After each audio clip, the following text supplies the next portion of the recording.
Oh, the state of the lake.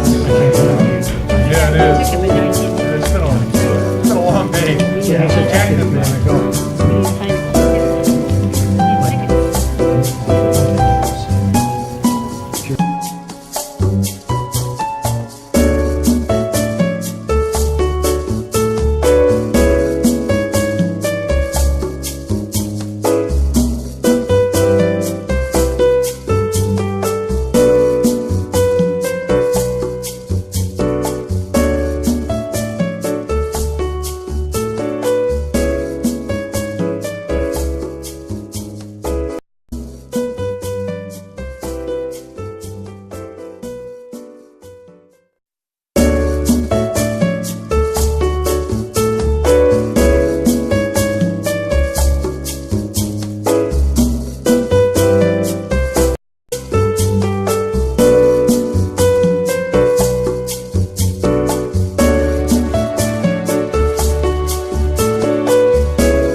order, and we'll start with the pledge to the flag. I pledge allegiance to the flag of the United States of America and to the republic for which it stands, one nation, under God, indivisible, with liberty and justice for all. Roll call. Here. Here. Here. Here. Here. Here. Here. Correspondence. I noticed on the correspondence, we had a couple of inquiries into SMART, what we do. As we all know, that's been quite in the news lately, especially with the fellow who had to walk 26 miles to work. For those who don't know, what we do with our share of SMART funding is we fund our senior van, and we also use it to fund the buses that Park and Rec takes folks downtown every now and then with. But I know there's been a lot of attention to it. People have asked me what they do. They probably have asked some of you.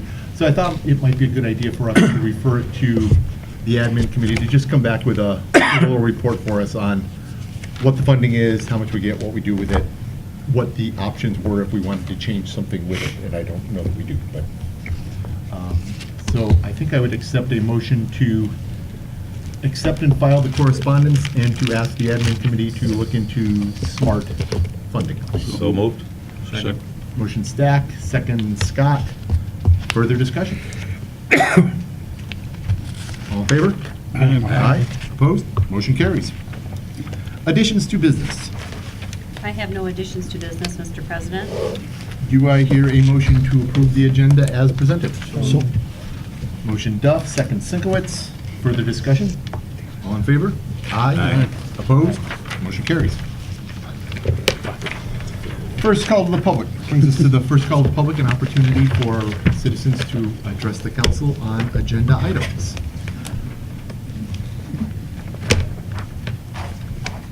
Going once, going twice. Seeing none, I will close the first call to the public and move us along to approval of consent agenda. Do I hear a motion to approve the consent agenda? So moved. Second. Motion Stack, second Duff. Further discussion? Roll call vote. Nedrow. Yes. Sinkowitz. Yes. McGee. Yes. Nagy. Yes. Duff. Yes. Stack. Yes. Scott. Yes. All right, no public hearings scheduled tonight. That brings us to item 12A, Lakes Area Youth Assistance Annual Presentation. Mr. Stack, would you do the introductions? Sure, we have Deb Lindsay here, our caseworker, and Dan Colby, our secretary and board member. Good evening, Council. My name is Dan Colby. I'm the Secretary for Lakes Area Youth Assistance. This is Deb Lindsay, one of our caseworkers. I thank you for the opportunity of presenting this evening. You should have in your packets the information that kind of outlines our very busy year that we've had. The Youth Assistance mission is to strengthen our families, our youth and families, and to prevent and reduce child abuse, neglect, and delinquency through community involvement. Lakes Area Youth Assistance is uniquely sponsored by the Walled Lake Consolidated Schools, local municipalities of Village Wolverine Lake, the Charter Township of Commerce, the City of Wixom, and the City of Walled Lake. The Oakland County Circuit Court, the Family Division, with funding principally coming from Oakland County Commissioners. And lastly, our volunteer board, who works very hard on fundraising to provide additional funds for prevention of programs and for the residents. In 2014, some of Lakes Area Youth Assistance programs included summer camp experiences. 47 youth from Walled Lake schools had the opportunity to go to camps of both overnight and day camp. Skill building activities provide financial support for activities such as pay to play, art, music, sports, and other recreational educational activities. 77 youth were able to take advantage of those programs to help with life skills, interest, and building self-esteem and decision-making skills. 2 shopping experiences for the youth were Shop with a Hero, both at Meyer. 27 needy children were able to shop with local firefighters, police officers, paramedics, and Homeland Security personnel to receive school clothing, and other needed items. Holiday Shop with a Child helped provide holiday wishes and basic necessities for 107 Walled Lake District children in the 14th year. Local businesses and donations from civic groups and private citizens funded that project. Family Education Committee collaborates with educators from Walled Lake District to offer numerous educational prevention programs for the youth. These programs focus on helping students develop skills in the areas of self-awareness, communication, conflict resolution, leadership, anger management, team building, and goal setting. These programs included Art Adventures, which is an art therapy program at several of the elementaries and middle school. This program is a tool for helping children and adolescents develop better self-awareness, communication skills, and promote resiliency in meeting life's challenges. Leah also co-sponsored the bullying prevention program Upstanders at Geisler Middle School, as well as Stress to Success at Clifford Smart Middle School. This program is to help parents and youth understand the origin, effects, and coping skills of stress, with the goal of reducing and making stress manageable. Youth Assistance continued to sponsor the prevention, intervention, and education abuse, substance abuse prevention program, SMART, anger management program, and the Sunny Days Literacy program to promote school readiness for children 4 to 10 years during the summer lunch program. Leah also was offered its first time real life choice dangerous consequences panel discussion held at Walled Lake Northern to learn what tweens should know to avoid or handle dangerous choices that can in life altering dangerous to the future.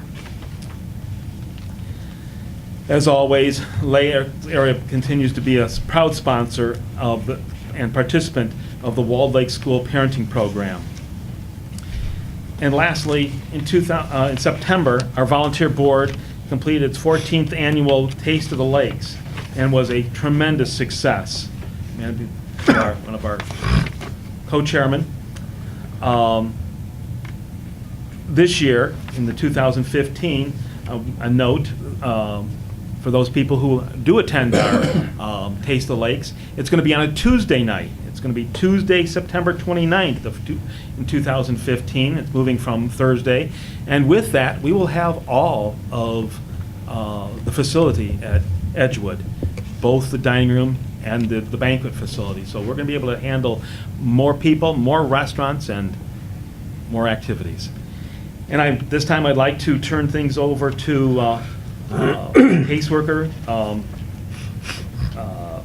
Deb Lindsay, and thank you for the support you've given us in the past, and ask you for continued support for the youth assistance. All right, so I'm the caseworker. I'm one of the caseworkers. Actually, for the past little over a year now, we've had a part-time caseworker placed back in the office with me, which I'm so grateful for, because it was a bit hard by myself for those few years. But this is, I think, my 12th year coming and speaking in front of you. So at this point, I've gotten a good sense of the Lakes area, and I'm really excited about the board that I get to work with, the volunteer board, because they're constantly helping us come up with new ideas for programming for the kids in the district. And if I think if I'm feeling overwhelmed, I get to do something like I just ran here from, which was as I'm finishing up with the client, the boy that I'm working with is going into the anger management class that's starting right then for 9 to 11-year-olds. And then I'm passing his grandma in the parking lot, or another grandma in the parking lot, who is bringing in her grandson to go to that anger management class. So we actually have 10 little 9 to 11-year-old boys right now over in the community ed center attending the anger management class.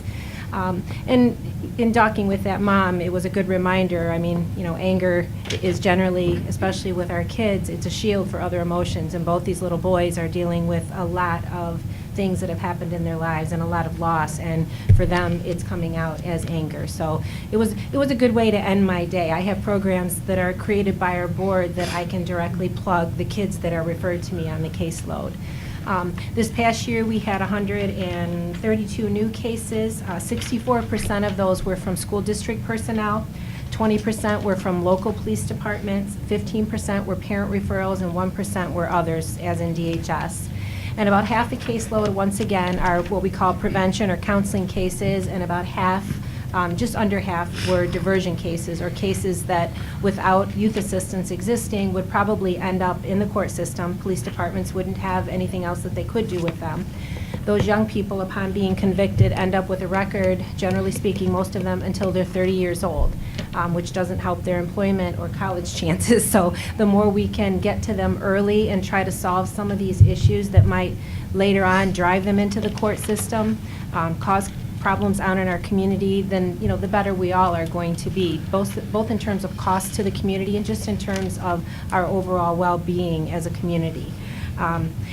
I've been doing this job about 25 years now, and part of my talk is always to talk about the success of youth assistance as a county program. I mean, it's been around since the 1950s, the 1960 here in the Lakes area, and I'm 100% sure that the reason we still exist through all of the things that happen financially with all of us is because of that collaboration that we have between our municipalities, our school district, the county, and then across the county, over 1,000 volunteers that provide the backbone to the organization.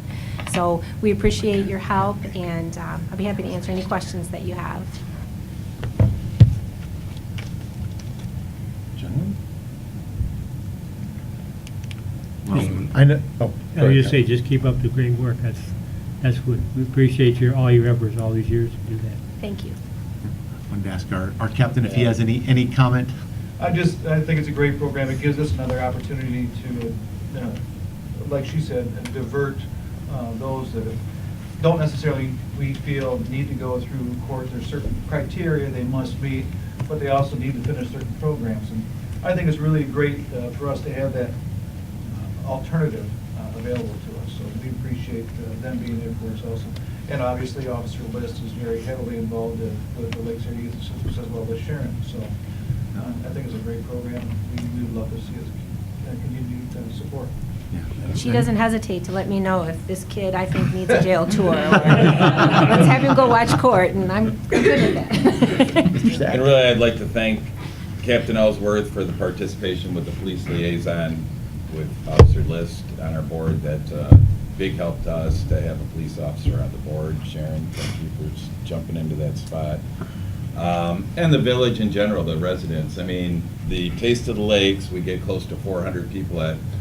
When you look at the size of the Walled Lake Community School District, 1/3 of the people that show up at the Taste of the Lake are from Wolverine Lake. So I mean, this is a community effort.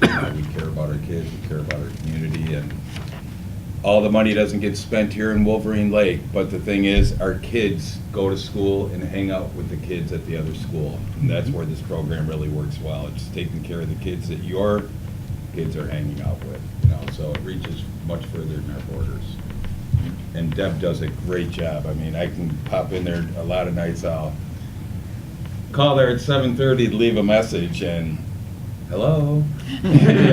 So your money is being well spent. I would just add, I've heard over the years Our from, money. Yeah. several citizens, quite a few residents who have had kids helped by the program over the years, and it's really made a difference to them. So I think it's one of the things that we do that really works well. So thank you, everybody who puts the effort into it, because I know it's not always easy. And the only thing I'd add is we've been donating the same amount of money for probably 10 to 12 years, and if we want to consider at some point raising that, a couple $100. Talk about that, a budget. Yeah. We've got a budget cycle All coming right, up. just thought I'd throw that out there. Costs have gone up, the pay-to-play sports and all that, they took a big increase this year, so that cut our participation with the amount of kids we're able to help. Well, I think we could probably get them a couple $100 if you finish We're your gonna- we fundraising gotta- efforts on the Viking helmet Yeah. fund. Anyone that would like to donate any money, John has agreed if I can get $200 that he will wear a Viking helmet through the council meeting. Good sport. So, my email address is on the website. We'll come pick up the money. Thank you. Thank you. All right, thank you. Okay, I think that brings us to item B. Engineering and architecture, a lot of items here, so we'll start Engineer Powell, 5-year road maintenance program.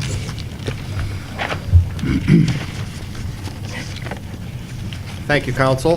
The first item is the 5-year maintenance program. 5 years ago, we actually presented the village a facility study of all the roadways in the village. We traveled every roadway, we put it on a map, we delineated which sections we felt were the worst, which were the best, and kind of put together a 5-year plan as to how much roads needed to be replaced in what year. That was very helpful during the budgeting process each year. Now, that was delayed slightly because of some budgetary problems we had in the village for a couple of years, but otherwise, we've held pretty true to it. The village roads are in overall very, very good shape. There are some segments of roads that need to be repaired still, but this is the plan that I'm recommending, that you allow us to upgrade and update so that we can be, Mike and I and the council can use that as a tool for setting budgets for road maintenance and repairs. And I would note that the Finance Committee also asked for an update of that plan, so we're happy to see it. Questions? Do I hear a motion to ask the engineer to proceed to do a 5-year road forecast at a cost of $920? So moved. Second. Motion Nagy, second Sinkowitz. Further discussion? What kind, Mike, I know as you said, we can provide this proposal at any time. What do you foresee with your workload to, I mean, is it a month, 2 months, 3 months when you can have this completed? It's about a month and a half to be able to fit it all in there, and certainly I would like to do it sooner than later so that the budget, we can do a good job presenting a budget with Mike before budget season. So I'm looking to do it in the next month and a half. You know, I think the one that you did 5 years ago is going to be very helpful, because I was looking through that pretty close, and the ones that were questionable are no longer questionable. Exactly right. So that'll be a good starting point. Further discussion? Roll call vote. Sinkowitz. Yes. McGee. Yes. Nagy. Yes. Shuck. Yes. Staff. Yes. Scott. Yes. Medrow. Yes. All right, item B2, 2015 road maintenance program. This is a little bit premature because the previous item hasn't been completed yet. In other words, we are looking to travel the entire village and itemize what roads need to be done, taking the worst roads first. In talking with Mr. Kondek, we need to play it fairly close to the vest this year, unless, of course, Prop 1 is passed and then we have a little excess funds. But we had a major repaving program in 2014, and therefore the funds are down. And so in talking to Andy, he and I both feel that we might be best to take little sections of roads that are worse than others and just do spot repairs around the village instead of taking on a roadway in total. Might have a little different opinion on that if the Prop 1 passes and or if the tour of the entire village changes, but right now that's the DPW and my thinking. All right.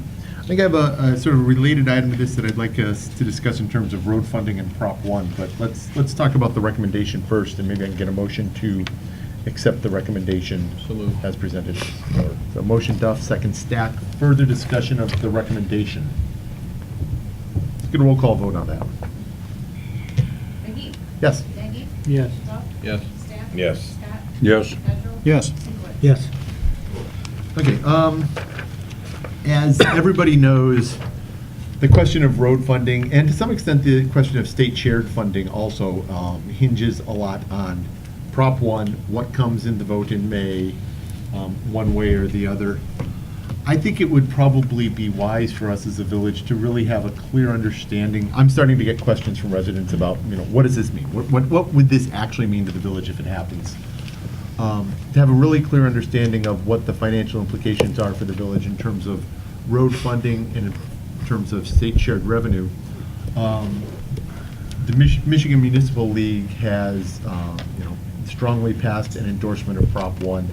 Some communities have passed endorsements of Prop 1. I honestly don't know one way or the other whether we should or not, but I think we should look a little more closely at it. I think we should have some real aware of it, because it really will have an impact on this village if it passes, or conversely, if it doesn't pass. So I think we need to be aware of that. I'd like to ask council to send it to admin, to work with the treasurer, work with the administrator, to come back with a report to the council next month in terms of what Maybe the we could impact will even be. ask Why, like Mr. President? Kesto or somebody to come to a meeting and pass out, give them our opinion too. Okay, and I think our treasurer may have some numbers for us already. All right. Mr. President, the issue, of course, is, as probably most everybody knows, is that we're looking at an increase in the sales tax from 6 to 7%. We're also at the same time looking at no sales tax being levied on fuel purchases, and any of the tax that's on fuel, as it's going to go forward, will be strictly devoted to repair of roads and bridges within the state. This is going to go into effect October 1st if, in fact, the proposition is approved on May the 5th. I do have some numbers. In terms of general state shared revenue, we have right now in our books probably about $340,000 that we're budgeting. Because this is phased in gradually, by the end of, or by, I think, the state fiscal 16, that number should go up to about $383,000 or $384,000. So that's general fund money. There's no stipulations for how that's spent. That's completely within our purview. On the other hand, the gas and weight tax is projected to go up from, our distribution right now is about 170,000 major street and 85,000 local roads. We'll say 253, 254,000, somewhere in that vicinity. Over a 3-year period, this is going to go up to about 421,000. So that's a 66% increase, and that's pretty substantial. I don't know yet. I've only looked at one webinar or listened to one webinar, watched one. I don't know whether there are restrictions as to how that's going to be distributed between major and local, but the pot will definitely go up for us. Now, if council is, those numbers are available from the Michigan Municipal League. There is a pretty decent 1-hour webinar that you can look at, and if anyone on council is interested, you can just give me a holler, and I'll either give you the link or send it to you in some fashion. There's also some, the league is kind of taking a pro position in this, and so they've got some position papers on it that you can read as well. So it's definitely a substantial impact for both our road funds and our general fund. Okay. The item I would have to add there in terms of information around it is I got an invite earlier this week for Friday. Governor Snyder's having a conference call with mayors and village presidents and township chairs. So I was planning to attend that, and if people have questions they'd like me to try to bring to it, I'd be happy to ask if somebody else doesn't. But I think we should really look at this in terms of, do we want to pass a resolution in support? And I think it's something for us to consider, not today, but I think by the next meeting, by April, we should have enough information that if we want to go on, if we want to encourage people one way or the other, that's the time to discuss it. So, I think that's all I've got on that. That's my Prop 1 info dump for today. Sounds good. Thank you. Mike, I would like the link to that webinar when you get a chance. Of course. I think that's all I've got on roads and road funding. As another note, Sharon and I attended the strategic meeting of the Road Commission, and you might be sharing something about that later, and for some strange reason, they're supporting Prop 1 as well, so. Okay, item 3, Foundations Boardwalk. All right. This letter is to inform council that the new foundations for the bridge have been built. Powell Engineering loaned the funds for the materials. JJM Backhoe actually built the foundations in their heated garage, and so they're sitting there ready to go in. We're coordinating the installation of those piles with, not piles, piers, with the DPW. And as soon as they feel that they can set on the ground there in the next couple weeks, the piers will be placed in. We've been in contact with the carpenter that was low bidder to build the bridge themselves, and they had a problem with their scheduling due to the extreme weather this year, and so they're delayed a little bit. They won't have the actual bridge constructed until the second week of April. DPW has agreed that they will actually help set that bridge then on its piers when they're done. So they will be delivered over to the site, and DPW will help swing those in place and bolt them down into place. So we'll have that bridge about middle part of April.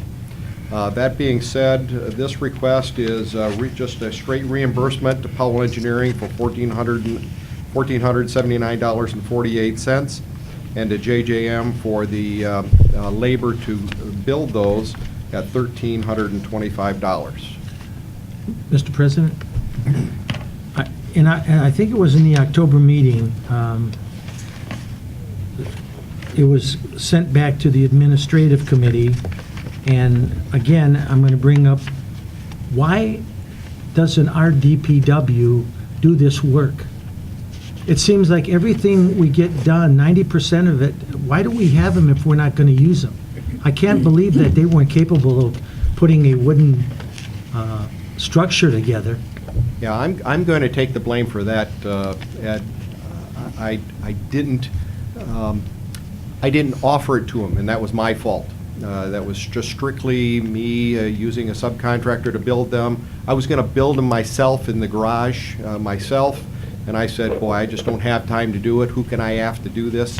And I apologize. I did not think... You never asked Sharon about it, if that was okay? I did not. I mean, a winter's the slow time. And all I hear is that, it's maintenance, maintenance, maintenance, and it's not like we were deluged with snow this year. We had one bad snowfall.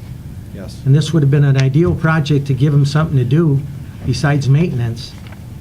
I'm disappointed. Yes, that was my fault. We have to do something about this because, I mean, it seems like everything that the DPW used to do was farmed out. They don't take care of the plants. They don't do ditches. They don't do culverts. They don't do this. They don't do that. But yet, I'm very disappointed. Does the administrator recommend payment of this invoice? Yes. One question, Mike, if we name the bridge after you, will you waive the $14.79? Please no, please no. Put his name on the piers. That's right. My name can be stamped on the piers buried. That's the right place for it. Exactly right. Okay, do I hear a motion to pay the total amount, which is... well, they pay the $1479.48 to Powell and $1325 to JJM Backhoe Service, as presented. So moved. Support. Motion Scott, second Stack. Further discussion? One more comment on the same point. Is it understood now that any outside work that has to be done, it's up to Sharon, the administrator, to determine who does it? Absolutely. Because I think that's the same thing that happened when the sidewalk went in. That all of a sudden, and there's nothing wrong with JJK, they do excellent work. But we have 3 full-time employees and as much or more equipment than he has. And they sat and watched him do all that work down Glengarry and up South Commerce. Yeah, to correct you, I believe that was actually brought to council, and that was a council motion. That's correct. Yes, it was. It was. My point is, why wasn't our department brought in on that? Well, I'm not going to revisit the whole... No, whole go ahead, thing. go ahead. I It's will not a big say, deal. What admin do we care? committee was unable to meet last month due to some people being out of state, so we're Still working on the I mean, DPW work study. am I the only one that sees that there's a problem here? How we're utilizing our force? Well, and I think that we made it clear just now, before we start a new project, to find out what the DPW can do. That's the time to ask, find out ahead of the project, not after the project, and complain about it. Yeah, and in this case, with this particular thing, I think that's a question well asked. Yes. Yeah. And I think it's also important to realize that, as you said, the administrative committee is in the process of reviewing this. We really don't know. I certainly don't know. Maybe, Ed, you have better insight than I do, or the rest of this chamber does, but I think we're doing a good job of reviewing exactly what they're doing, and then we can take a look if that would have even been possible at that point. Yeah, I think we're going to come back with some pretty good hard facts Sure. on where we've been using the DPW, the sort of things we've been utilizing them on, what their time's been attributed to. So, any further discussion of the motion? Roll call vote. Maggie. Yes. Duff. Yes. Stack. Yes. Scott. Yes. Nedrow. Yes. Sinkwitz. Yes. McGee. Yes. All right, brings us to item 4, boardwalk railing.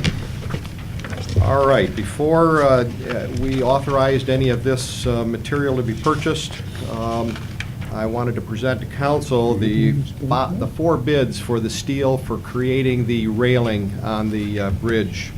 Skyan Steel was the lowest at $905.10. To compare apples with apples, Central Steel and Wire, the third one down at $1,400. That was the exact same material as the low bid, so there's a substantial difference there. The bottom quote was $4,000, and that is for the special Core 10 steel. That's the same steel that is on the bridge that's at the outlet to the lake. That's a special steel that is meant to rust, and that rust becomes its protective coating. And you can see there's a substantial difference in price there. We could virtually rebuild the bridge 3 or 4 times, or rebuild the railing 3 or 4 times for the cost of that special steel. It's such a small order for the big company to ship it to us that it was a substantial $4,000 to do that. It comes all the way from Alabama. So the big steel companies, they order millions of tons at one time, and so they get it for a less price. But that would have been our price if we did not want to have to paint it ever again. The contractor that is looking to assemble this is willing to put a primer coat on it, and so it'll be set for the next few years, and then it can be spray painted periodically by the village to keep it in good condition. My recommendation then is to use Skyan Steel, order the material, so the manufacturer can actually start manufacturing or building Skyan that. Steel or contractor steel, which offers the heavier gauge Yeah. steel. No, I'm sorry, you're right, contractor steel. I apologize for the heavier gauge steel. Thank you, Mr. President. The Skyan Steel, they used a little lighter material, and they can't get the other material, so I did want to go with contractor steel. Yes, thank you. Do I hear a motion to present the project to contractor steel for $989.89? Second. Motion Duff, second Nagy. Discussion. Yeah, I think the painting it in this case will be fine. We did the the no paint steel right there on the bridge that we did right by the dam. It's kind of a signature piece in the village, but this will be a very nice little bridge, but it's not, I think painting it should be fine. Mr. President, I think we probably have to have a friendly that to add the 625 for the rolling on Yes, the other. or another quote. Thank you very much, Mr. Nedrow. The $625 is to provide the material and make that curved portion of the bridge to give it that distinctive look. Good point. So friendly accepted. So the motion is to award the steel bid to contractor steel at $989.89, and the rolling, the arch pipe forming to A1 roll at $625. Is that flush fitted in, or is it set up like? Further discussion? It's built right in it, right? So Just like that. Seeing none, roll call vote. Duff. Yes. Stack. Yes. Scott. Yes. Nedrow. Yes. Sinkwitz. Yes. McGee. Yes. Maggie. Yes. Mike, on Yeah. that railing, the arched part, is it attached to the railing when it's done, or is it built into the railing so it's all one flat? Do you know what I'm saying? Yes, it's actually welded right to the rest of the It's the metal. built into it, it's not attached to it. It's built, no, I apologize. It's actually built as a separate piece, welded right on to the rest of the framing, the inside edge. Okay, so the railing will have this archway on one side or the other Correct. protruding from the regular, That is correct. because I think on that one, isn't that one built into it? Nope, it's a Same way? full arch all the way around with the Okay. railing welded to it. So it'll be similar? It'll be virtually identical. Okay, thank you.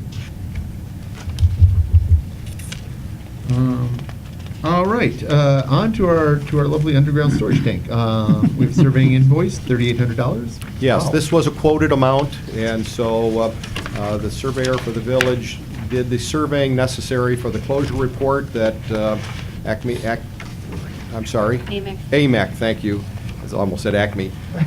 AMEC needed to present to the DEQ for closure on that. And so this is the quoted amount of $3,800 for the vertical and horizontal control and all the property descriptions that the enclosure report required.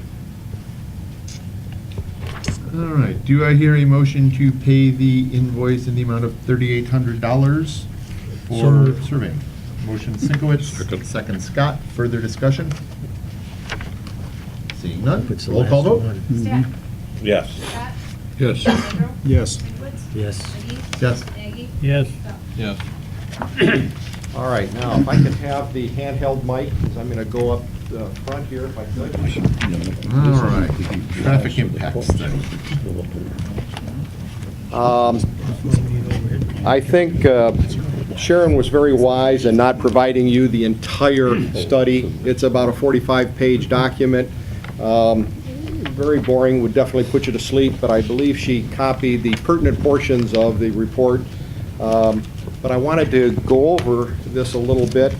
The study was done on February 2nd, and you might have noticed that there were strips across the roadway that identified the traffic going each way. February 2nd or February 12th? I'm sorry, February 12th, thank you, thank you. They did not only Glengarry Road, they studied the intersection of Glengarry and South Commerce Road, Benstein Road and Glengarry Road. Then they went and did the intersection of Bus Drive, which is the northern portion of where this new subdivision is going to be, and I'll point that out in a minute, as well as the amount of traffic that might be coming from Bus Drive through into this development. Their conclusion was fairly adamant in that the number of turning movements, the amount of traffic, their conclusion was did not require any XL, decel lane, or passing lane.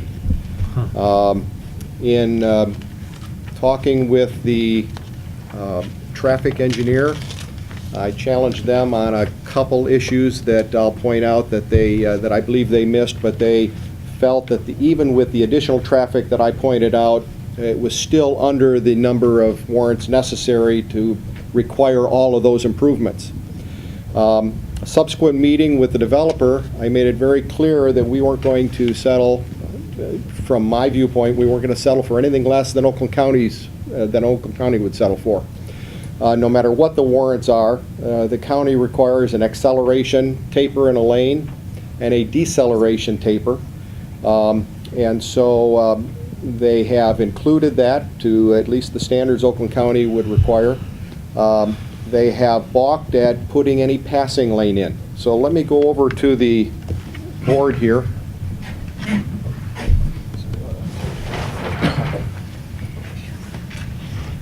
All right, to give you some indication, Bus Drive is a private road north of this development. This development here is to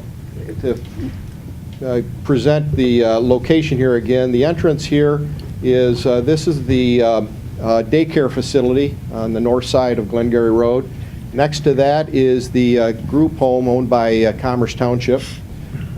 So this is the property that used to be owned by the Walled Lake School System. It's currently sold.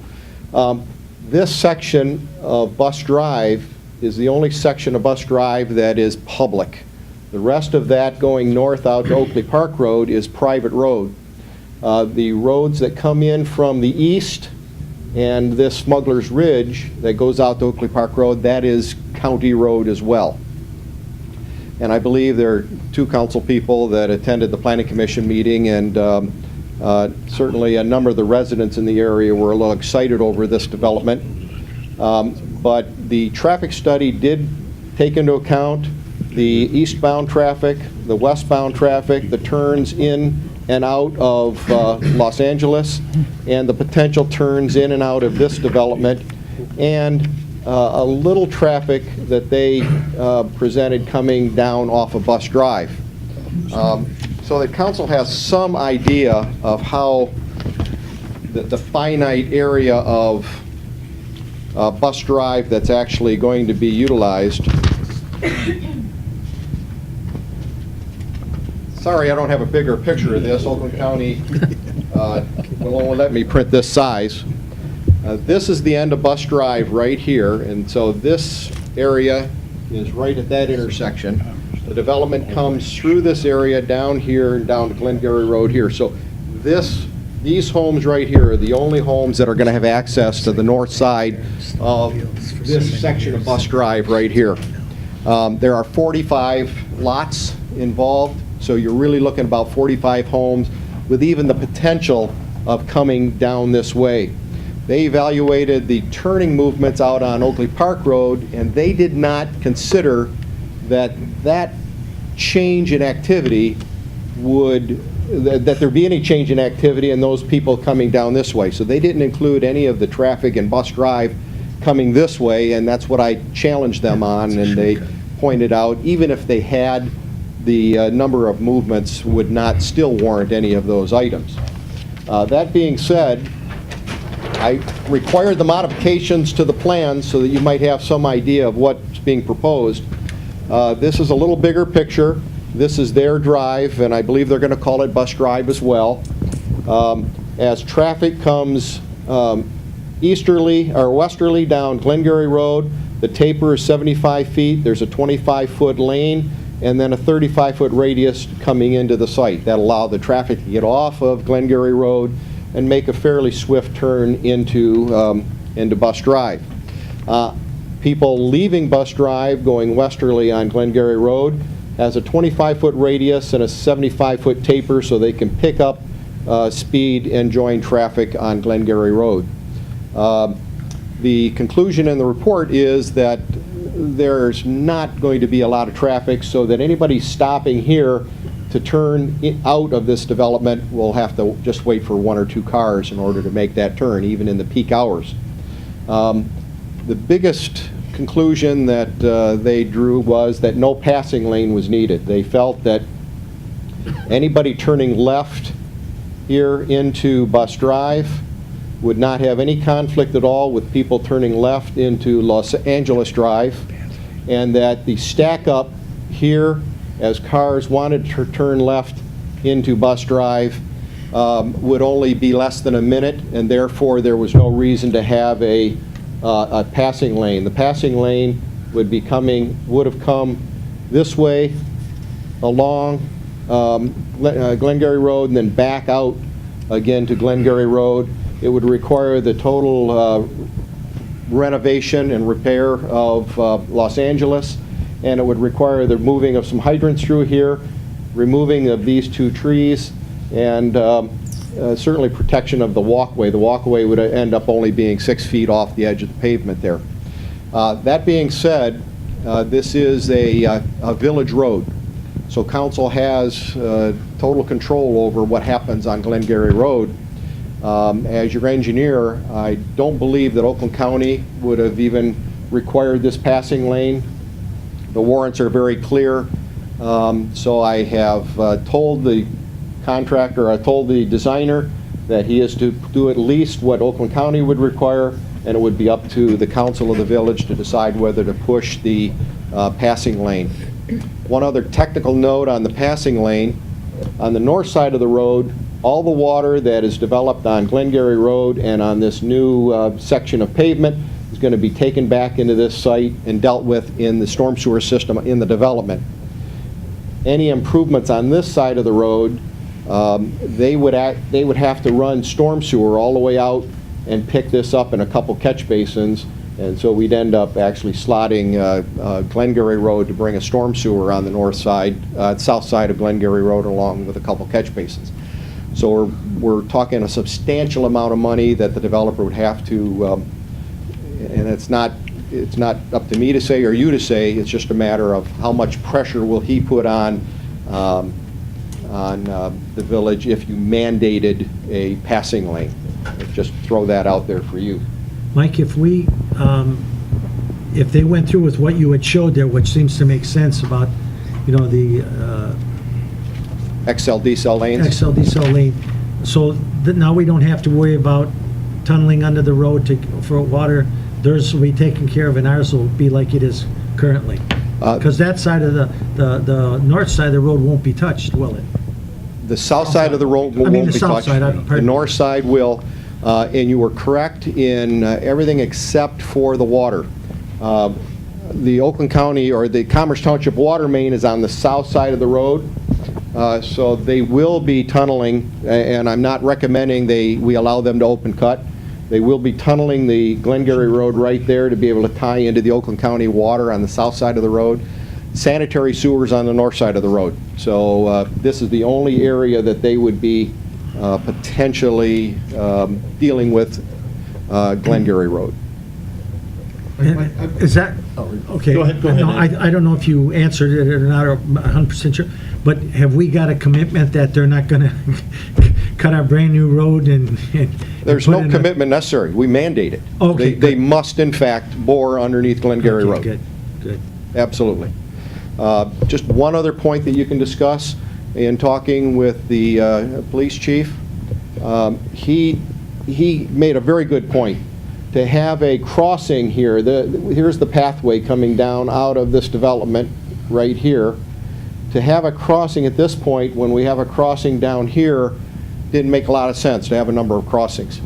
It was his recommendation, and quite frankly, he and I have mandated it, that this pathway will stay on the north side of the road, be run all the way down and tie into the pathway in the park. Then they can cross at that location. And we've also given them the specifications for a flashing light here and here that is solar operated. And if somebody wants to cross the road here, there's a push button on each side, and these lights flash so that people know that are driving through there that somebody wants to cross the road. It's not a red light, it's a flashing light. The chief's here, they can explain it even further if council wanted to. Okay, let me ask a couple questions actually about the study itself and what it showed, because I have a couple concerns with some of their assumptions in there. And then I think after a while I'm going to want to talk about Glengarry and South Commerce too, because I have some real concerns with what it showed there. Yes. So, as you said, there were a lot of excited people at the Planning Commission meeting last Monday. And from the discussion there, it sounded to me as if there's going to be a lot of look on the commerce planning side in terms of how much traffic they're going to permit to the north, and certainly can they close off the private section of bus drive to traffic going north, which means that any northbound traffic would then have to kind of wind through additional neighborhood before getting up to Oakley Park, making the south entrance much more desirable, more so. They currently show in the traffic study, kind of about 2/3 of the traffic going south, 1/3 going north. But I don't know that that is actually representative of the proportion that would go south versus the proportion that would go north, especially if they have to wind through a neighborhood before getting out to Oakley Park. So I have concerns about that. And obviously when they did the traffic study, they couldn't have known that. They couldn't, but I did challenge them on the fact that they assumed the same traffic pattern would exist to the north, and I challenged them and said, no, they're going to want to go south for anyone that's heading south. That's when they said that even adding all those numbers in, it still doesn't warrant a left-hand turn or these other issues. I have not heard the results. Remember, the Planning Commission remanded it back to their attorney to find out whether or not they couldn't mandate the closing of that end of the roadway. I've not heard back what the study is. But if you lived on Bus Drive and you were to close off the northern end, southern end of Bus Drive, that means that Bus Drive people could not go south, as well as these people couldn't go north. And so they've got a lot of public hearing to go through before they could do any closing of that roadway.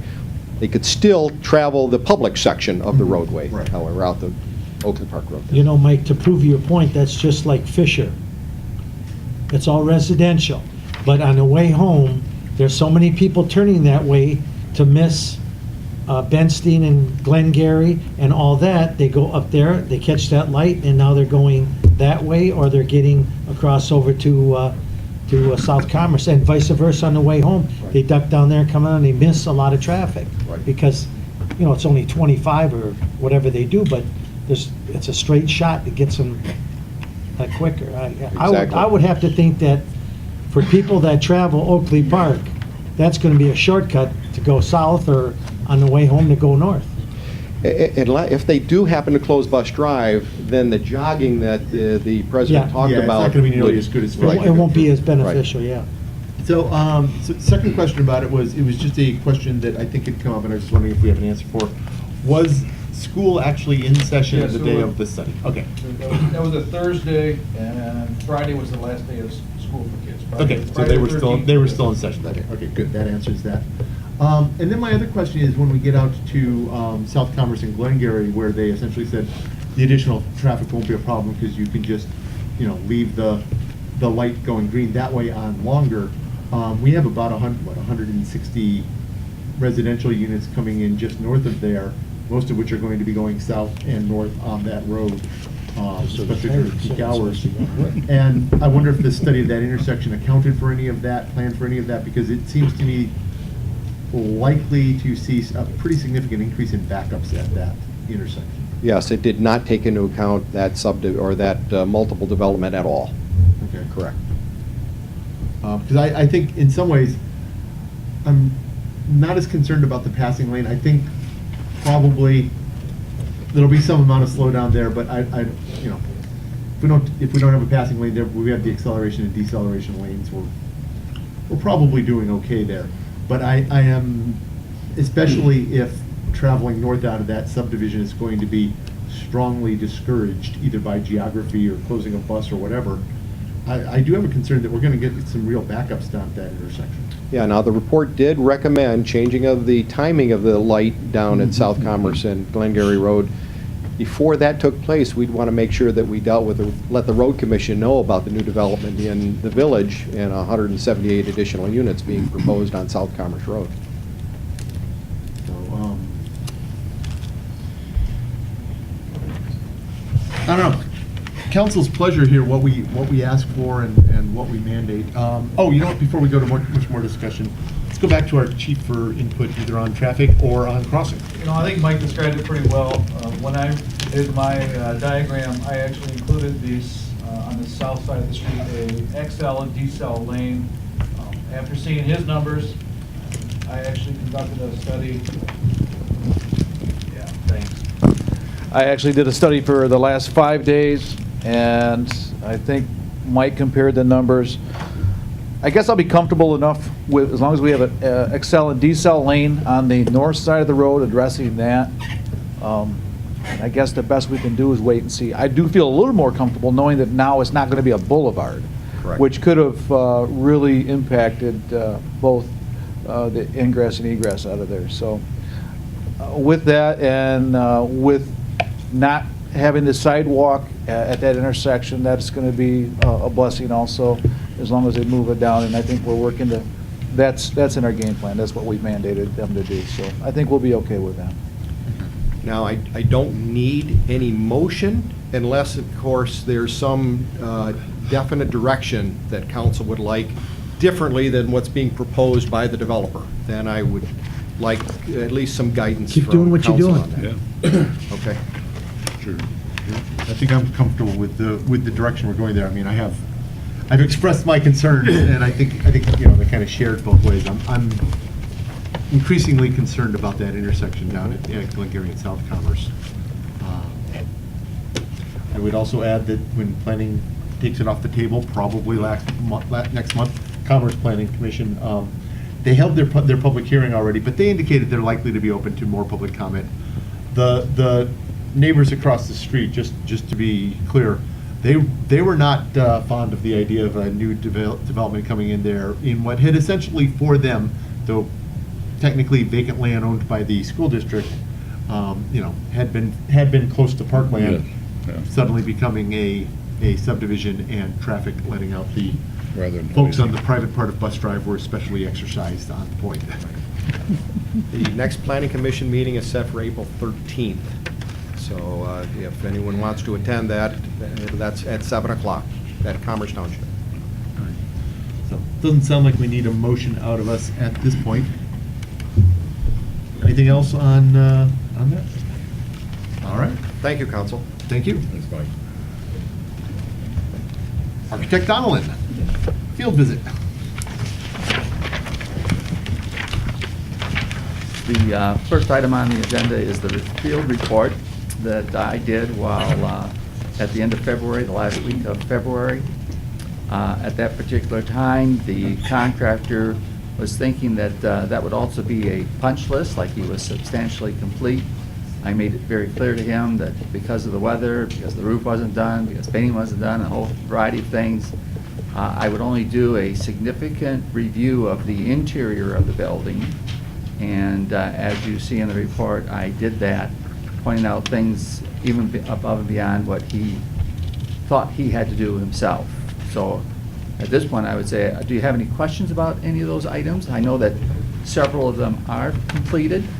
I know I referenced the roof on that report, and I can tell you that one of my two concerns was very well taken care of. The improvement he made at the roof here on the lower level entrance and the first pier has virtually eliminated any drainage coming down on that pier and against the building. Yeah, that was actually my biggest question, was if the roof issue's been addressed. And then I couldn't get up to look at the other one because still not in the condition that I'm ready to climb any ladders. But Fair enough, but with warm weather, hope springs. Well, that kind of leads me to another comment I wanted to make with regard to where we stand on the project. The roofing is almost complete. Well, it's complete to the point where he was asking for almost 95% of the fee. But the application for payment number 8 came in late Thursday. I stayed at my desk late Thursday night to complete a review of it, and it was a very significant review. Went back to him late Friday. I wasn't even around, but it came in, so I didn't have a chance to review it until late Monday. That was way beyond the time to get any kind of comment or reply to several questions that were still on that application that concerned me. So there is no application for payment right now. However, because they are doing so well, I truly believe after my communication in the next day or so, they will complete not only the rest of the work on the building, they should clean up all the punch list. The request for payment will be 100% in the first week of April at the council meeting, plus all retainage. If they do their work properly, I am anticipating they can because of what I've seen just in this last few weeks. 100% including painting the exterior? Yes, the weather will break enough that they can come in and get that done. If they don't, obviously it's not 100% request and no retainage. Okay, so we'll be talking project complete. Yes. Only 4 months late. A Right? whole variety of reasons. So it's 4 months late, period. Okay? No, I'm sorry. I don't know that it is actually 4 Yeah, months they were late. supposed to be done in November or early December. Now it is March and they're not done. Right. Okay? But That's 4 months. With that perspective, there's also the other side of the coin, and that is, there were several things that couldn't get done, even in good weather. For another aspect with regard to work with a contractor, if you want to hold him liable in a sense for scheduling, you have to be very quick on your replies with regard to requests. And also, in the industry, if you're going to give him some kind of liquidated damage or some basis for his delays, you also have to give him an incentive for his ability to perform. And that was not part of this contract. So we had to deal with a variety of things back and forth. So are we late? Yes. Was it all his fault? No. Is it hurt us? I don't believe so. It's been frustrating, but it hasn't hurt us. The responses of the community and the work that I see done they're doing very well. Okay, I just have to keep their feet to the fire. One other question, with the remodeling or changing of the sign part of this contract with them, or is that a totally separate issue? No, that's totally separate. And you were coming up with a new design for the sign? I proposed something initially to make that sign fit in with the image of this building, but no construction details were prepared at that time. Where does that stand, Sharon? I mean, I think if we get the outside done, we got to do something with that ugly sign. We are reviewing different signs for that area, and that will come to you at a later date. Okay. I just had a general question on the painting. Is the old standard that you shouldn't apply any exterior paint below 55 degrees still stand? No, it's over 40. 40 now? Okay. Yeah, and it should be over 40 for at there goes least my excuse. minimum of 24 hours, and it shouldn't be a damp 40. It should be a warm 40 Warm 40. or better.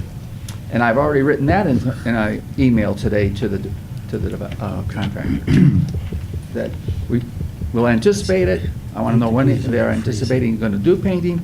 I want to check the weather. This is a critical transition period. We want to know. And that's surface dampness you're talking Yes. about, not No, humidity issues. Just surface. And this is a very impervious material. So if they even start on the south side will be warm and dry within about 8 hours of nice sunshine, or even less. You'll know right away if they do a bad job with this. Oh, absolutely, on the Yeah, south side, there's- south and east side of the building. Yeah. Well, when it comes to that, as many homes as I've seen painted like that in subdivisions, it's, the right weather means so much on the hearing and the application and the durability of the product. And I would go to the side of caution to another couple weeks or even another month to make sure everything was dry and the weather's, because you just go by and you look at people's roof. One side of the roof, they got 8 inches of snow, and the other side looks like it never snowed. So, and that dampness, it's cold, it's in the material. Yes. But the contractor, he's responsible for doing it, and if it's not done right, he'll do it again. Thank you. Okay, so I don't think we actually need any action on the field visit observations. We've That's got correct. those. On item 8, though, I do believe we are going to need a motion. So stainless steel railing. Yes, and that really fairly Pretty late straightforward. in the I think, before you project, read when it. they started to do all that work around the ramps, and even a little bit later, a few weeks later, when they started to do work on the front staircase. The handrails, the material was supposed to go around the handrails. There was an issue with regard to taking them off, leaving them on, how you mount them, barrier-free requirements, spacing and things like that. So we had all those discussions. That's why you see those medallions out there, so that when you reassembled the handrail and put it up, you just didn't have it apply to a sloping surface, because all that paneling is sloping. Those are things that we created in the field. I called Michael immediately after I received both of those invoices or requests for extras. We had a short meeting. We discussed all of the problems and the cost. After discussing it with both the contractor and the stainless steel fabricator, who has worked on your projects in the past, so he knows this building very well.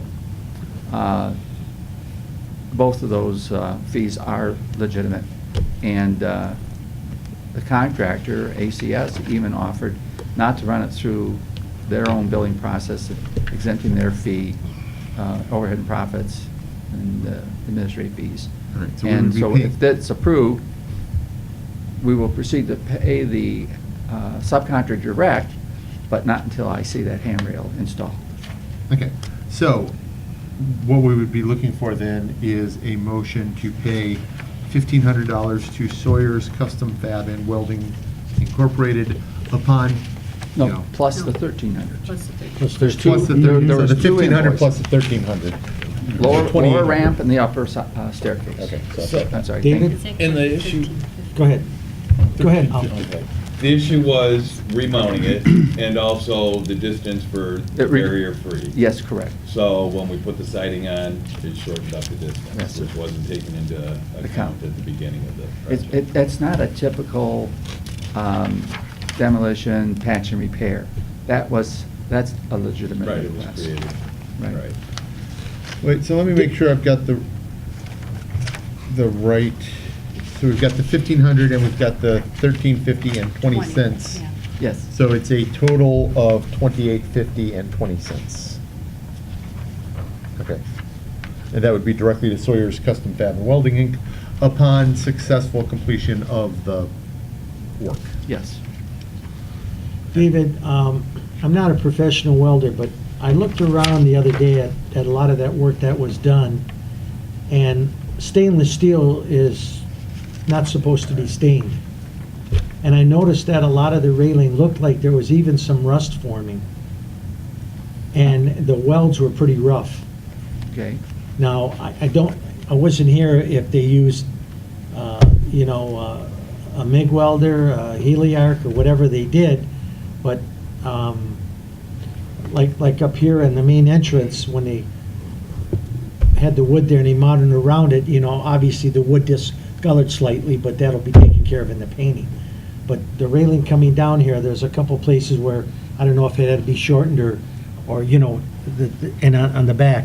Sure. But I think you should just take a look at that when you meet with them the next time, because if the correct rod and the correct procedure was used, that's why they use stainless steel on boats all the time. That's right. It doesn't rust and it stays shiny. Yes. It looked a little rough. I will look at that. Thank you. Okay. Do I hear a motion to approve the payment of $28.50 and 20 cents to Sawyer's Custom Fab and Welding Inc.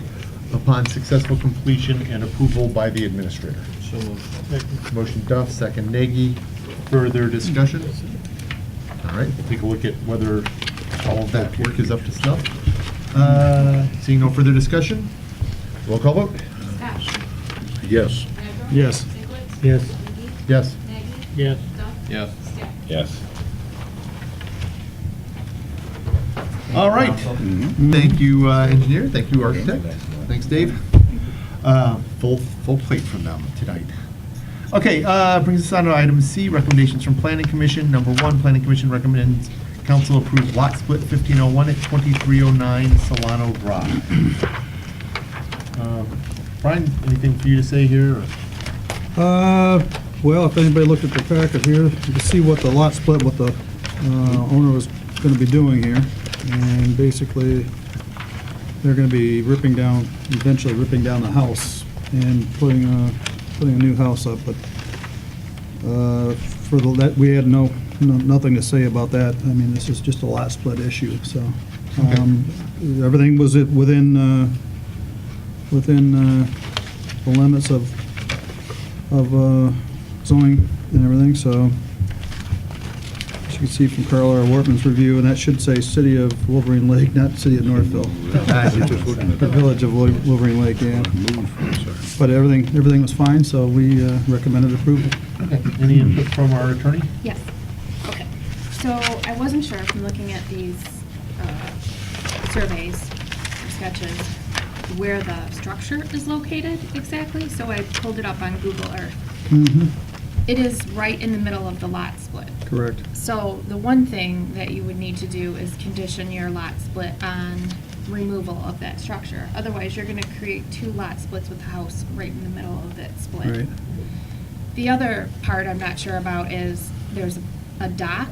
I don't know where the dock, I don't know if there are regulations in place where the placement of this dock is that would make it non-conforming as well, or the driveway that would make it non-conforming as far as setbacks or placement. I don't know what those regulations could possibly be, but what, the other thing you should condition your approval on is that it does not create any non-conformities as far as placement of any type of accessory structure or roadway, driveway, because I can't see any, there's no, what you want to prevent. Both of the new lots would be accessible by the road. So that was Okay. one of the answers, I guess. Well, no, right, I just want to make sure that it's, because she doesn't address this in her opinion, and there's no documents in here showing where any of this stuff Well, is dock, placed. I don't think even dock is even in this time of year. Yeah, I mean, I just pulled it up on Google Earth and Okay. saw where the dock Yeah, is. if but it's a seasonal dock, then it's not really an issue. Right.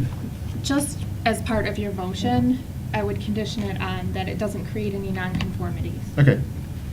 And that the house be demoed before the split is processed. Because if you don't, the split's gonna be right in the middle of Right. the house. So it would be. Well, actually, that was brought up at the planning commission meeting, and if the same owner retains both those lots, it shouldn't have anything to do with the lot split. Now, if they were to sell off the house, or one of the lots, with that house being on the middle of the lot line, then it would be an issue. It's an issue. But as long as they retain ownership Yeah, of but I both mean, you those don't- lots. I mean, you're gonna create potential legal issue here if you Yeah, have if you a let house them, sitting on the I would middle think of a if you split. left it there because. Well, there's a then- lot of houses in the village that are actually on. Straddling, yeah. straddling. No, I get that, but it's not right now. So you're, not split. you're creating a nonconformity Oh. by doing that. Okay. So the house needs to come down before you, I a understand division that, yeah. can't create a nonconformity, So they'd have to take the house down before we allow the lot split, is that what you're saying? before it can be processed. I mean, you can approve the lot split tonight, Okay. and they'll know they've got the lot split and demo the house. It just can't be processed as an actual split until that house comes down and there's no, So we have to make sure that it's in the, our approval that the house has to be removed and also that no other nonconformities be created. be created. Right. So it would be a motion to approve conditional on the removal of the house and that the It split doesn't- does not create any additional nonconformities. Correct. That would be my motion. I'll second that. Motion Sinkowitz, second Duff. Yeah, Brian. Further discussion, just to be clear to everybody, Yeah, what I mean- I'll say it again. So it's a motion to approve the lot split conditional on the removal of the house and that conditional that the split does not create any new nonconformities. And I think, Attorney and Administrator, are you comfortable with that? Okay. Further discussion? Roll call vote. Pedro. Yes. Sikowitz? Yes. McGee? Yes. Maggie? Yes. Duff? Yes. Staff? Yes. Scott? Yes. All right, thank you, counsel. Thank you, Jennifer. You're welcome. Where am I? That takes D. care of D. planning. D, thank you. Recommendation from Park and Rec. Park and Rec Board recommends council appoint Jack Hansel. Mark, would you like to introduce the? Oh, yep. Jack? Jack here, so.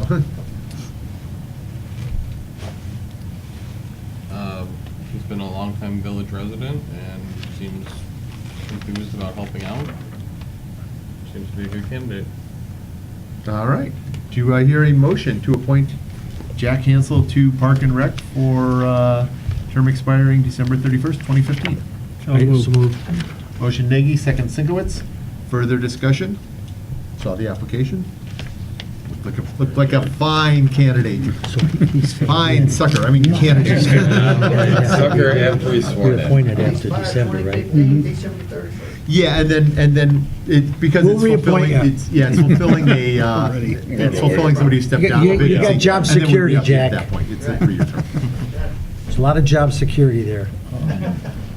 All right, all in favor of the motion? Aye. Opposed? Motion carries. Thanks, Jack. Welcome aboard.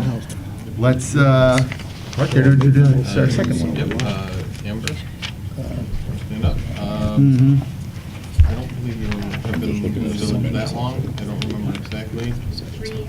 Yeah, but Long timer, a veteran. Yeah. again, seemed enthused to help out. Great. Candidate. All right. Anybody with any questions for Amber? Welcome aboard. Do I hear a motion to appoint Amber Pisha for a term expiring December 31st, 2017? So moved. Support. Motion Stack, second Nagy. Further discussion? It's going to be a little longer until she gets an escape hatch. All right, further discussion? All in favor? Aye. Opposed? Motion carries. Welcome aboard, both of you. Thank Let's you get you both. sworn in. Nope, don't sit down yet. No, you need to come up here. Yep, we're going to swear you in. The young lady from Tampa.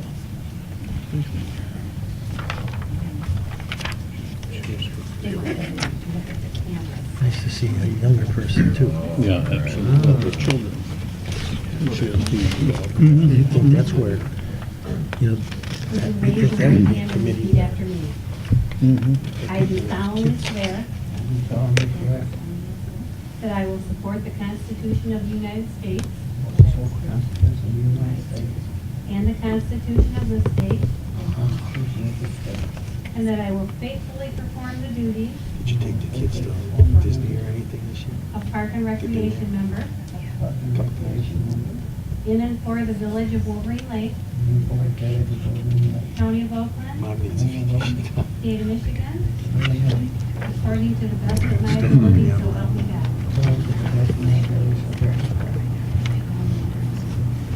I come back up to the summer too. She.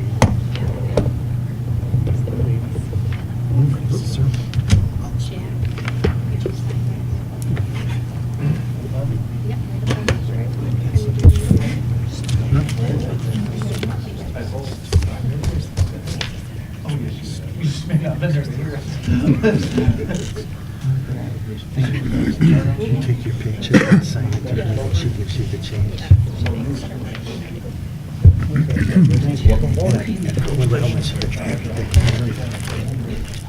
How much they have to declare? I just don't know. It's, they don't want to shake our The right side gets ignored tonight. Yeah, it's And I, the reason is you got a cloud, right? But yeah, that's tough. All right, well, while we're bringing folks aboard, we have a recommendation to hire one-time police officer, Dennis Bryan. Or sorry, Brian Dennis. Captain Ellsworth, please introduce. This is Officer Brian Dennis. I was going to say Dennis Bryan. But, he's been with us since May of last year as a part-time position. And with the resignation of Officer Ayers, we interviewed. Take a mic. Mike. Thank you very much. Yeah, you guys went all Hollywood on us now. With the resignation of Officer Ayers, we held interviews, and Officer Dennis came out on top. And we recommend hiring him for our full-time position.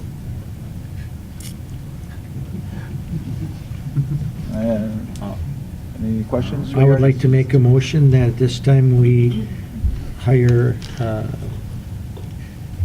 Officer Brian Dennis to fill the full-time position of Wolverine Lake Police Department.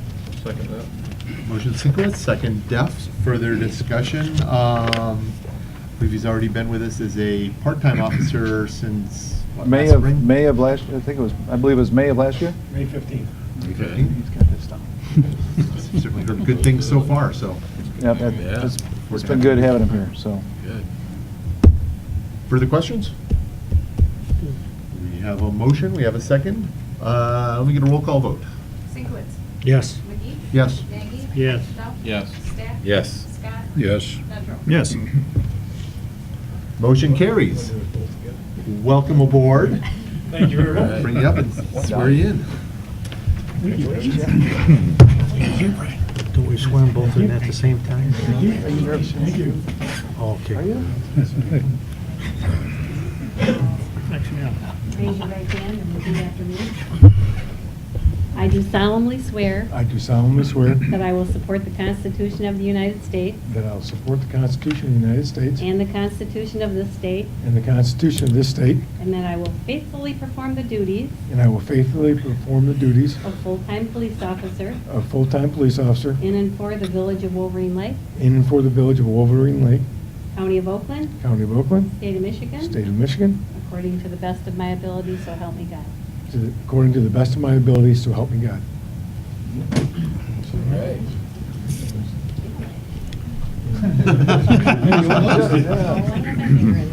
You're ready to write those tickets, see that?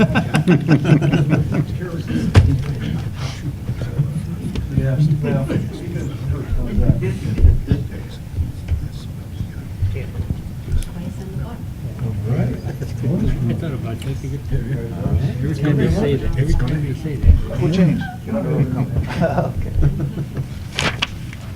All right. Well, that creates an opening for a part-time officer. How about doesn't it?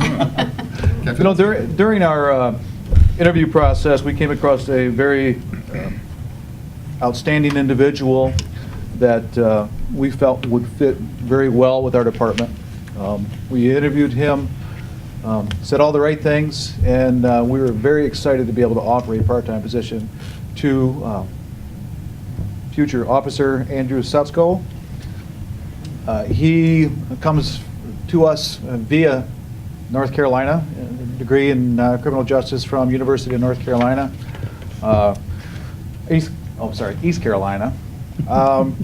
But he's currently with his girlfriend Danielle, and she's a vascular surgeon at U of M right now. So he decided to move up this way, and we're excited to be able to bring him on as a part-time officer. He has some experience with the state with water safety, which is very exciting for us. He worked for the Department of Natural Resources as a DNR officer. Law enforcement is more in his style, and so we're excited to bring him on as a part-time police officer. Super, so good potential to be a lake officer. Yes, as a matter of fact, we'll be talking to him about teaching some of our water safety classes now, too, so. Great.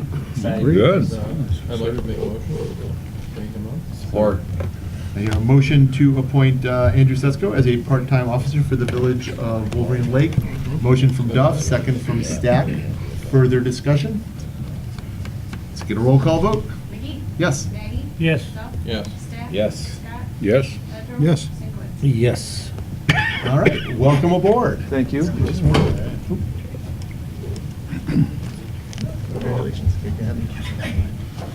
AJ, yeah, he goes by AJ, but. Raise your right hand. henceforth. Repeat after me. I do solemnly I swear do solemnly swear that I will support the Constitution of the United States that I will support the Constitution of the United States and the Constitution of this state, and the Constitution of the state, and that I will faithfully perform the duties and that I will faithfully perform the duties of part-time police officer of a part-time police officer in and for the Village of Wolverine Lake, and for the Village of Wolverine Lake, County of Oakland, County of Oakland, State of Michigan, State of Michigan, according to the best of my ability, so help me God. according to the best of my abilities, so help me God.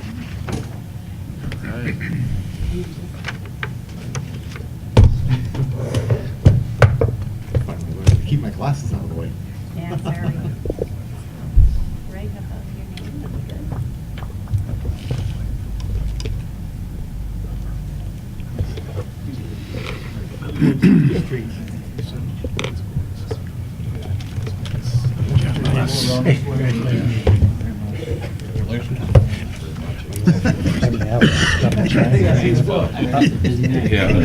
Bob, let's get the other side. Vascular surgery here pretty soon. Yeah.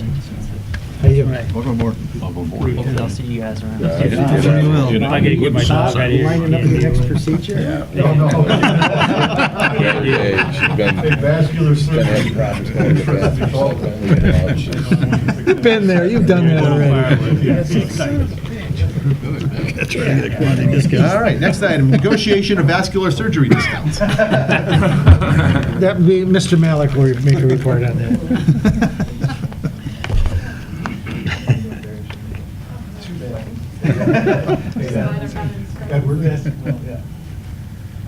All right.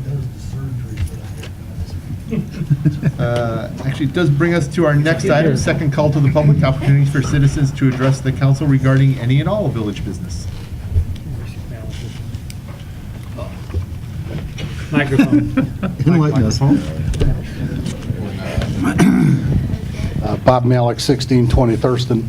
I have a couple of things. First one, it was mentioned earlier about our DPW, and we didn't have a great snowfall, but I'd like to have the administrator thank them for the job that they did do when we did need them. I mean, I seen it in our subdivision, especially at the corner that I live on, and traffic and everything was maintained as usual, but I think we have a tendency to take them for granted. And I just think that everybody here should say, through you, thank you to them. So that was the first thing. Second thing is, during the architect's presentation, it was brought up about the sign out front. And I, as a citizen, would like to comment there that if we're going to go ahead and consider redoing the sign, that the new electronic signs are the big thing today, but we also consider the other signs in the village. You know, you have the one at Clara Miller, you have the one down here on South Commerce and Glengarry, and you have some others on Ladd and different things. Now, I don't know if the signage there would warrant the electronics, if that's the route the village goes, but I'd sure like to see everything uniform as far as the different signs. If we make a change here, this matches the different signs in the village now. I'd like to see those in, some kind of a relationship that would become the same. That's all. Thank you. Mr. Mayor, may I comment on that? Sure. Yeah, Mr. Malik, I appreciate your comment. I thought the same thing about the other two signs, especially the one down here on the corner, the one down Clara Miller, that maybe an electronic sign there of some type. I don't want to be taking work away from the DPW going out and doing the signs, but it might be, like I said, since we're going to be upgrading one here, not necessarily electronic, but let's get those two of them so it's a little bit more. I mean, even Wall Lake got a new sign. I mean, Right. And when I bring that to you, you will have sticker shock at the cost, but I will certainly bring that to you. All right, thank you. Okay, I'll give Mr. Malik a follow-up comment here. Well, I can understand, Administrator, the cost factor, but if we can spend that on this building to do and bring it up to snuff, I really think as a community, we need to become uniform and make it a place that, you don't see this down here, which they have to go and hook up the letters and change the dates and different things, and it's electronic now. So I would think once you put this in, and I don't know for sure, but once you put it in, if you go to electronics and you punch it into your computer, it makes the changes. So, again, I'm an advocate for going that route, so that's why I push it the way I do. And we are reviewing those signs.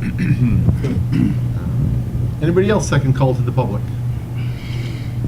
Seeing none, I will close the second call. I will reserve judgment on the other signs until I find out how bad my sticker shock will be. The other thing is those signs, it was brought, I think Brian brought it up, and I was also talking to code enforcement, that there's some strict regulations on how many times those signs can change. Mm-hmm. Now, Walled Lake, at their police department, they cheat.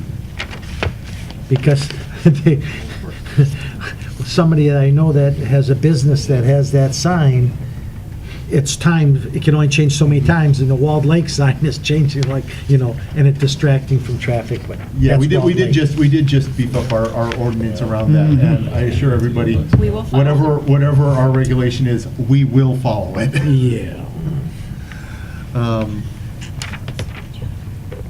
Okay, and the second call brings us to item K, network hardware and software upgrades. I'll hand this over to the treasurer, though you had me at Windows XP. Yeah, as council knows, that Windows XP is no longer supported by Microsoft, and of course is dangerously vulnerable to being hacked, and if it is, we could be dead in the water. That's been true for a while now. I think it's time for us to, long past the time for us to move on. I thought that we still have the ability to buy the software and install it. I think most of you know now that it's being sold on a subscription basis, and you're renting it or paying a rental charge every month. The cost benefit, if we make this thing last over, I think, 4 years, is far to our advantage. But what I'd like to propose, it's kind of a three-step process. What we're going to look at first are the 4 workstations in the administrative world. I've already solicited quotes from 3 different sources. There'll be a 4th on my desk tomorrow. What I think we need to do is, because I've now heard from because of certain functions that I do, they know that if I'm using a Windows XP supported machine, that they're no longer going to play ball with me. So we're needing to, it's just a good idea, software alone. Our monitors are getting clunky, as I'm sure yours are at home. If you've used them for 7 or 8 years. I'm sorry, our workstations are getting a little bit clunky and slow. I don't think our storage is a problem necessarily. We're not filling up our file server. We're not, reaching capacity. I'm not having to shut it down a lot or reboot it or anything along those lines. So what I think I'd like to do would be to proceed with the workstations. That'd be number 1. And then, the XP is not installed on the server. The server has its own software. It's still a Server 03 version, so it is pretty functionally outdated. But we'll cross that bridge when we come to it. I think we're going to end up going with somebody who is sort of new to our operation anyway, due to the unfortunate demise of the principal of a company that we had used for years and years.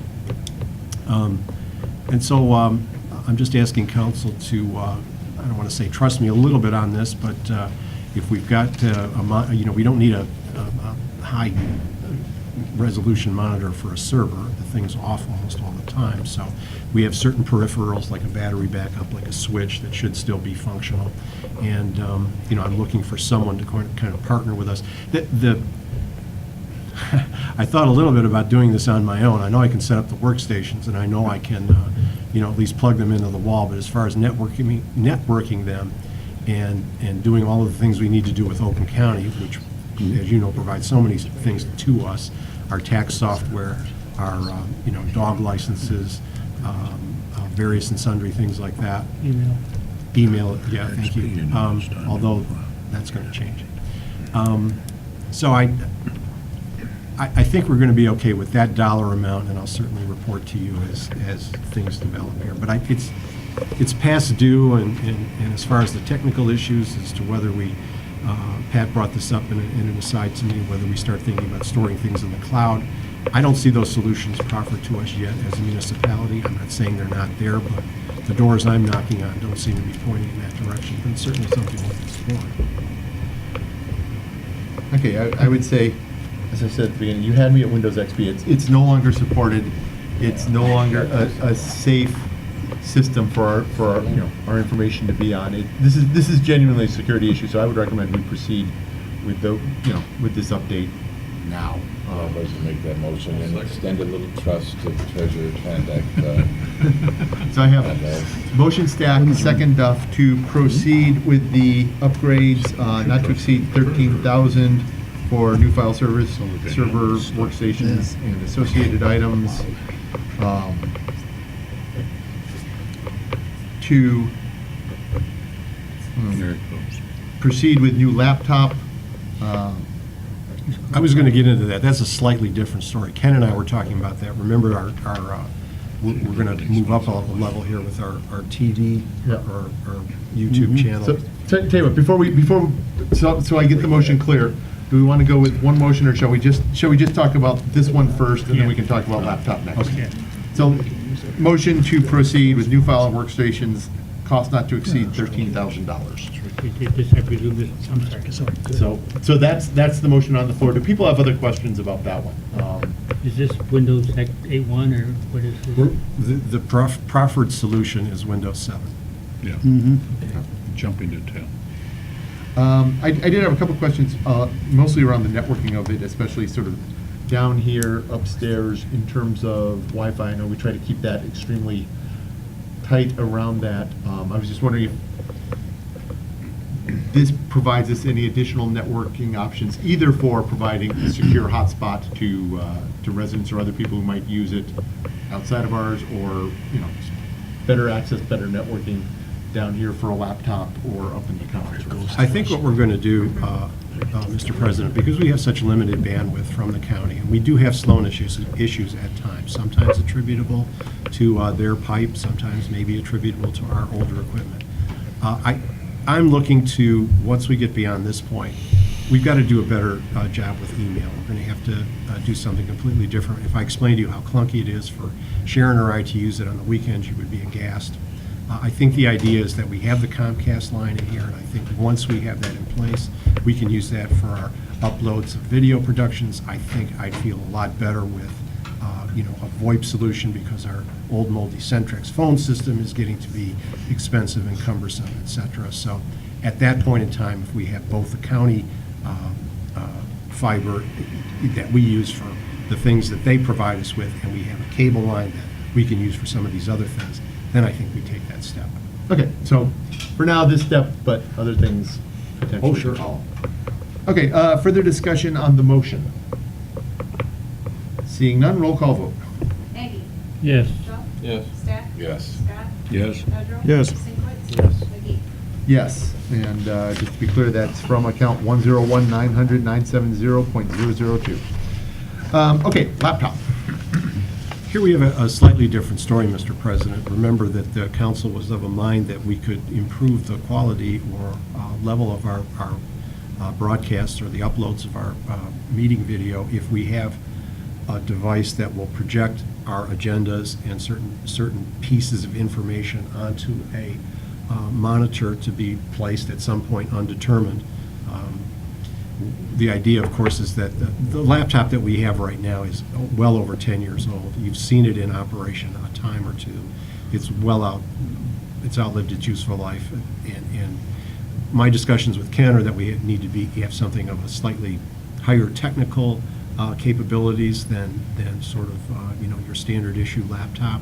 And he and I can work with getting the best price on that from probably the place, I'm guessing, Ken, that we got all of our our audio equipment from, and then working to get a monitor, which, as you know, they're relatively cheap nowadays. But I thought we would at least start with this solution and get that all revved up at the same time we're doing our workstations. Would we want to increase it, Mike? I mean, we were talking about a monitor, and granted, we're not talking a lot of money. I mean, if we want to increase the budget by $500 or $750 to allow for that now, so at least when you get this, we can sort of get it all done at once, or I don't know what's the best. Remember, this is not a general fund expenditure. This is coming out of those PEG fees that we've been collecting from AT&T, and that we're now starting to collect from Comcast, or whatever their their new company, thank you, successor company, is going to be. So in that it's not a general fund expenditure, we're sort of holding it aside for purposes exactly like this. I don't know, Ken is probably better equipped to give us a guess right now if you want to include a monitor. Well, I price. know, it was But just a question. No, and a good one, but I didn't do my homework enough and didn't get with him enough to know what that kind of a monitor cost would be.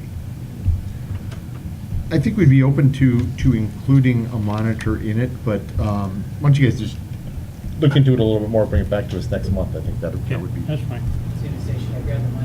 Yes.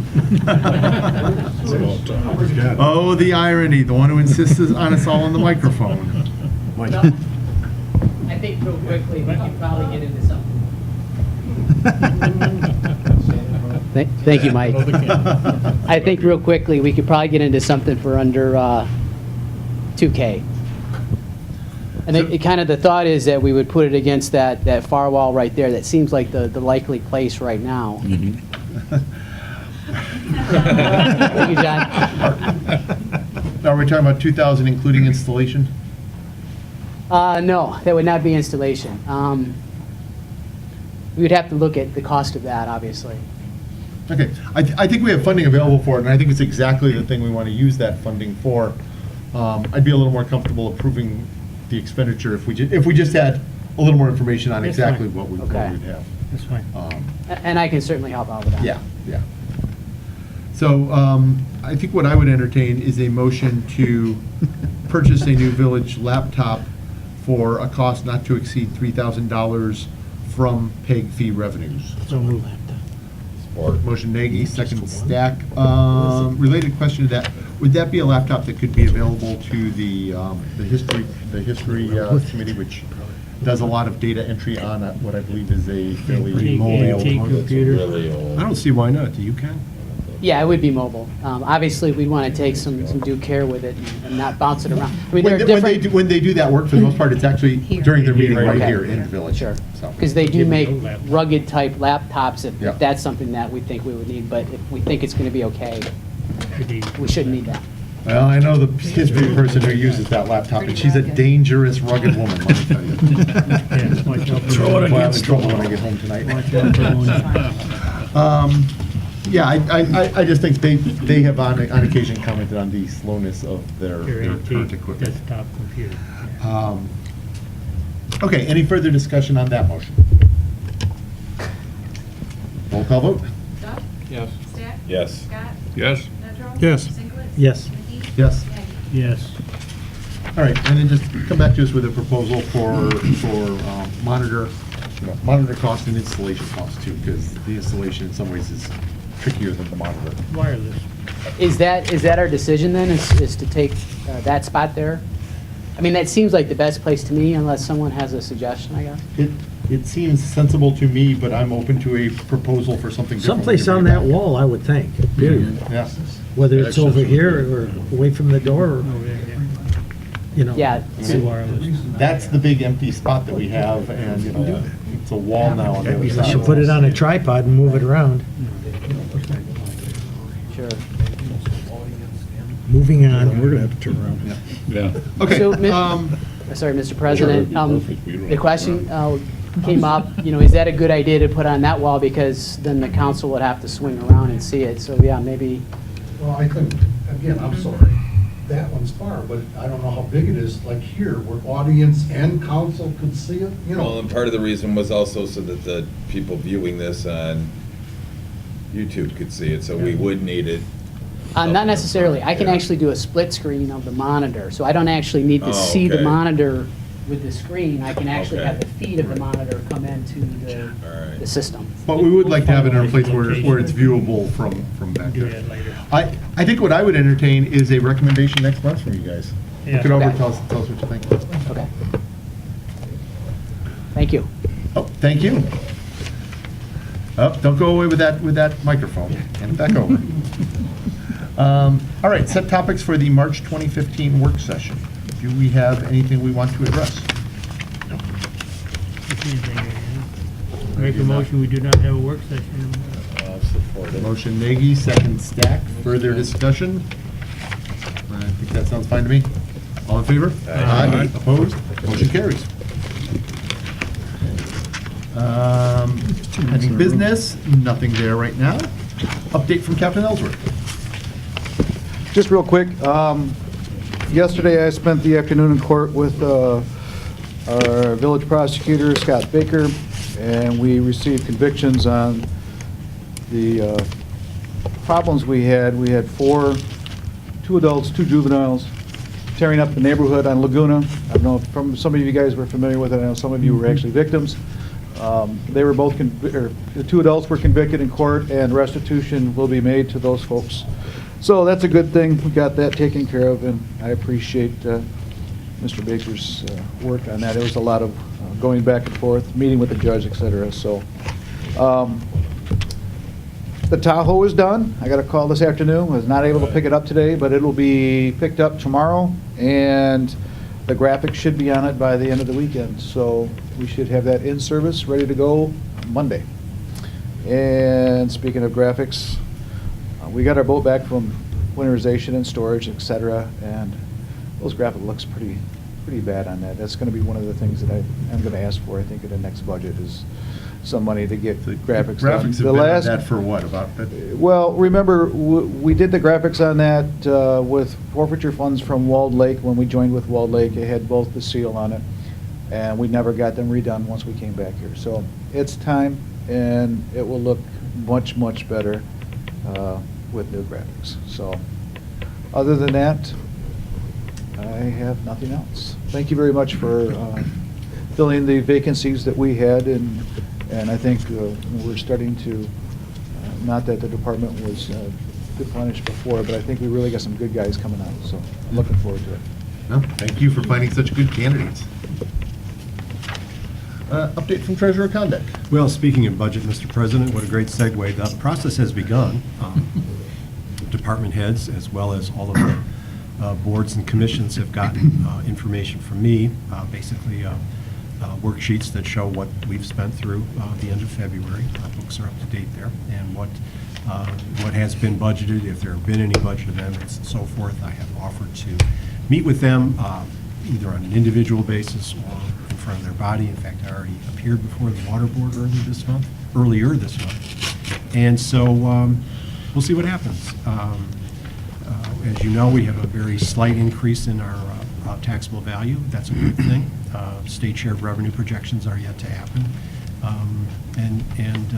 So far, anyway, nothing monumental looming on the horizon. We'll see how much of a revenue stream we get from our new project on the Beachcrest development, and which, you know, we remember, anything that happens as far as taxes for this year is based on what was there on December 31st of 2014, which is not a whole lot, except that the land itself is now in private hands, and so it becomes taxable. And if there was equipment there, I don't know that there was or not, but that could be taxed as personal property. But we won't see the benefit of that really probably until a year from now. All right, update from the administrator. As you may well remember, Jennifer Hansen moved out of the village, and she was our Park and Rec person for Commerce Township. So last night at the Commerce Township meeting, they appointed Linda Champagne to fill that Park and Recreation position, and her term will expire 5/31/2018. There were 3 candidates. I received 3 applications for that position, and Mr. Zoner interviewed all 3, and Linda Champagne was the best candidate, so she was appointed last night. Also, Mike Powell mentioned that we had our strategic planning meeting with Oakland County Road Commission this week, and it was very interesting. Normally, we have it in the village with just village personnel every 2 years, and this year we combined it with Commerce Township, and that was a nice touch, I think. We got to hear about all of Commerce Township's new projects and new developments, and they are going crazy over there with development, so they've got a lot going on. And Mike mentioned that Oakland County Road Commission is supporting the Proposal 1 because they have lots of need for road repair, and they showed us all the roads in the county and what needed repair and what was in good shape, and there weren't too many green spots on there with roads in good shape. So we will be working with them. They also talked about Phragmites, Mr. Nagy, and how they're a big problem in the road right-of-way, and also that communities are able to spray them if they're in the Oakland County Road right-of-way, but in your community area. And Mike Powell brought up the question to them because there is a permit required that, well, hopefully you're waiving that fee if we're, taking care of your Phragmites. And today I received a call from Oakland County, and they said, yeah, by the way, we thought about that, and we will waive those fees, which they should. They should probably pay us to spray them, but they will waive the permit fees, but you still have to get a permit. So that was good news. Also, if you haven't stopped in to meet Paige, she's been here for 3 weeks now. She's doing an excellent job getting along with the community and the staff.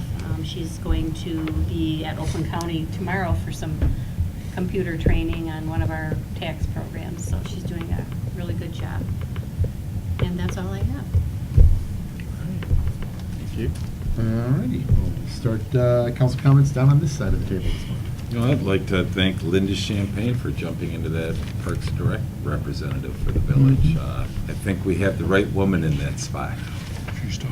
And happy St. Patrick's Day to all, and remember the Taste of the Lakes this year has been changed to a Tuesday. We will have the whole facility, so there will be a lot more seating available to us. We won't have to wait for a room to open up. We'll have 2 bars.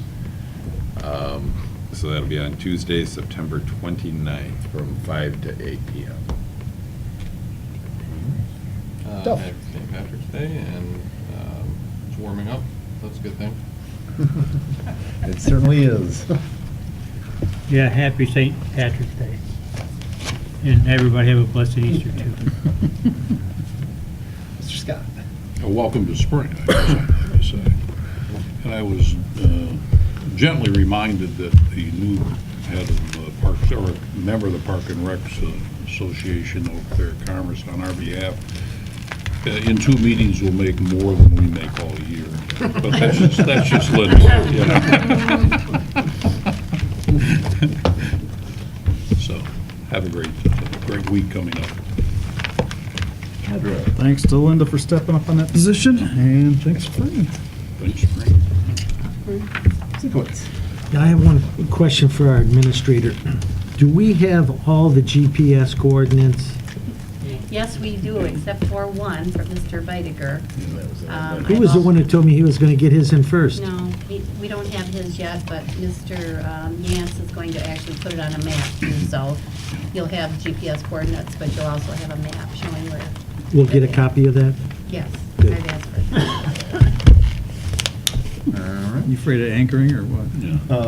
For No, me, I want to go fishing. hopefully we're reaching the end of the plowing season. Hopefully we're reaching the end of the plowing season. I think overall, a pretty good job again this year. I did get a couple questions from some residents. There were a few delays for a bit there, so I just wanted to let folks know that we did have a truck down with a transmission problem for a while, so that was something that the DPW was working with within the context of our winter. So good job there all around, even though, you know, hey, it's a little slower than usual. Well, we were down a truck, so they did what they could. Second item is thank you to Linda for stepping up. I think also a good selection there, and I think she'll be a really good representative for the village on that board. We know she is not shy about expressing her opinion. But she's also, you know, shown great love for the village over the years, shown great appreciation for making sure the village gets a fair shake with Commerce Township. She was involved in a lot of those negotiations we had with Commerce over making sure that things were fair. So I'm really excited that she decided to run for that and has taken on that position. And then happy St. Patrick's Day to everybody. So I've got my St. Patty's Day appropriate tie tonight, and that's all I have. I would entertain Motion to adjourn. Closed session. Motion to go into. Motion to go into closed session. Too bad. Motion to Forget the second period. Doug, to go into closed session. All in favor? Aye. Opposed? Motion carries. We will be in closed session. We are going upstairs. Maybe we need to go in a new conference.